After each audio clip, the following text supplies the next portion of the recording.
All right, strap in, folks, because Chapter 5 of The Call of the Wild is where things take a turn from tough sledding to disaster on ice.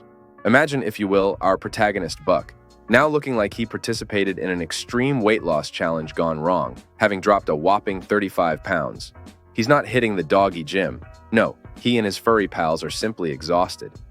Over the past 5 months, they've trekked 25,000 miles with barely any breaks. That's like circling the Earth at the equator, only with more snow and fewer beaches. Enter our next contestants in the worst Iditarod team ever reality show, Hal, Charles, and Mercedes. This trio could have saved themselves a lot of trouble by just watching a YouTube tutorial on sledding. But alas, the internet was a bit spotty in the Yukon back then. Their flaws are immediately obvious. They can't set up a tent to save their lives. They pack like they're loading a moving truck after a garage sale. And they think the dogs are just being lazy when the sled doesn't budge because, surprise, it's frozen to the ground.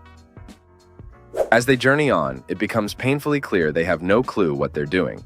They decide more dogs equals more better, amping up their team to 14 without considering, feeding them. As a result, the trek is about as smooth as using a cactus as a sled. Their management style consists of Mercedes sneakily overfeeding the dogs, Hal going whip-happy, and Charles, being Charles.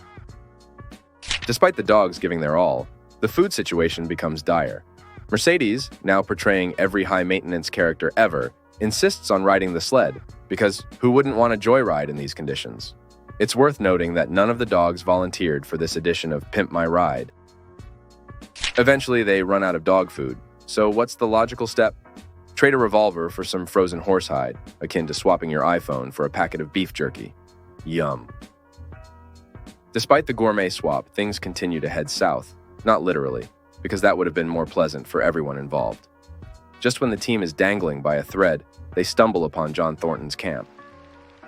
Thornton is the Yukon whisperer, the guy who actually knows what he's doing. When Hal tries to whip Buck into moving, Thornton steps in like a wilderness superhero and says, "Not today, Satan." He rescues Buck from the team, and not a moment too soon. Because what happens next is something straight out of a dramatic reality TV show finale. The ice breaks, swallowing Hal, Charles, Mercedes, and the remaining dogs into a chilly abyss. So, what have we learned from this thrilling chapter? Essentially, it's a cautionary tale against underestimating nature, overestimating oneself, and the importance of actually knowing how to pack a sled. Jack London shows us, through the demise of our terrible trio, that ignorance and arrogance are a deadly combo in the wild.